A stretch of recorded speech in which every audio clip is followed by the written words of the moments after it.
श्री लक्ष्मी चालीसा। हे माँ लक्ष्मी, दया करके मेरे हृदय में वास करो। हे माँ, मेरी मनोकामनाओं को सिद्ध कर मेरी आशाओं को पूर्ण करो। हे माँ, मेरी यही अरदास है। मैं हाथ जोड़कर बस यही प्रार्थना कर रहा हूँ। हर प्रकार से आप मेरे यहाँ निवास करें। हे जननी, हे माँ जगदम्बिका, आपकी जय हो। हे सागर पुत्री, मैं आपका ही स्मरण करती हूँ। मुझे ज्ञान, बुद्धि और विद्या का दान दो। आपके समान उपकारी दूसरा कोई नहीं है। हर विधि से हमारी आस पूरी हो। हे जगत जननी जगदम्बा, आपकी जय हो। आप ही सबको सहारा देने वाली हो, सबकी सहायक हो। आप ही घट घट में वास करती हैं। ये हमारी आपसे खास विनती है। हे संसार को जन्म देने वाली सागर पुत्री, आप गरीबों का कल्याण करती हैं। हे माँ महारानी, हम हर रोज आपकी विनती करते हैं। हे जगत जननी भवानी, सब पर अपनी कृपा करो। आपकी स्तुति हम किस प्रकार करें। हे माँ, हमारे अपराधों को भुलाकर हमारी सुध लें। मुझ पर अपनी कृपा दृष्टि रखते हुए हे जगत जननी, मेरी विनती सुन लीजिए। आप ज्ञान, बुद्धि व सुख प्रदान करने वाली हैं। आपकी जय हो। हे माँ, हमारे संकटों का हरण करो। जब भगवान विष्णु ने दूध के सागर में मंथन करवाया तो उसमें से 14 रत्न प्राप्त हुए। हे सुख राशि, उन्हीं 14 रत्नों में से एक आप भी थीं, जिन्होंने भगवान विष्णु की दासी बन उनकी सेवा की। जब भी भगवान विष्णु ने जहाँ भी जन्म लिया, अर्थात जब भी भगवान विष्णु ने अवतार लिया, आपने भी रूप बदलकर उनकी सेवा की। स्वयं भगवान विष्णु ने मानव रूप में जब अयोध्या में जन्म लिया, तब आप भी जनकपुरी में प्रकट हुई और सेवा कर उनके दिल के करीब रहीं। अंतर्यामी भगवान विष्णु ने आपको अपनाया। पूरा विश्व जानता है कि आप ही तीनों लोकों की स्वामी हैं। आपके समान और कोई दूसरी शक्ति नहीं आ सकती।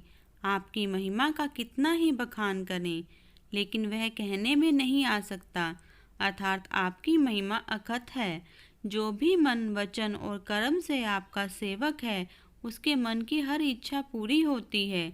छल कपट और चतुराई को तज कर विविध प्रकार से मन लगाकर आपकी पूजा करनी चाहिए। इसके अलावा मैं और क्या कहूँ। जो भी इस पाठ को मन लगाकर करता है, उसे कोई कष्ट नहीं मिलता, वह मनवांछित फल प्राप्त होता है। हे दुखों का निवारण करने वाली माँ, आपकी जय हो। तीनों प्रकार के तापों सहित सारी भव बाधाओं से मुक्ति दिलाती हो। अर्थात आप तमाम बंधनों से मुक्त कर मोक्ष प्रदान करती हो। जो भी चालीसा को पढ़ता है, पढ़ाता है या फिर ध्यान लगाकर सुनता और सुनाता है, उसे किसी तरह का रोग नहीं सताता। उसे पुत्र आदि धन संपत्ति भी प्राप्त होती है। पुत्र एवं संपत्तिहीन हो अथवा अंधा, बहरा, कोढ़ी या फिर बहुत ही गरीब ही क्यों ना हो, यदि वह ब्राह्मण को बुलाकर आपका पाठ करवाता है और दिल में किसी भी प्रकार की शंका नहीं रखता, अर्थात पूरे विश्वास के साथ पाठ करवाता है, 40 दिनों तक पाठ करवाए, तो हे माँ लक्ष्मी, आप उस पर अपनी दया बरसाती हैं। 40 दिनों तक आपका पाठ करवाने वाला सुख, समृद्धि व बहुत सी संपत्ति प्राप्त करता है। उसे किसी चीज की कमी महसूस नहीं होती।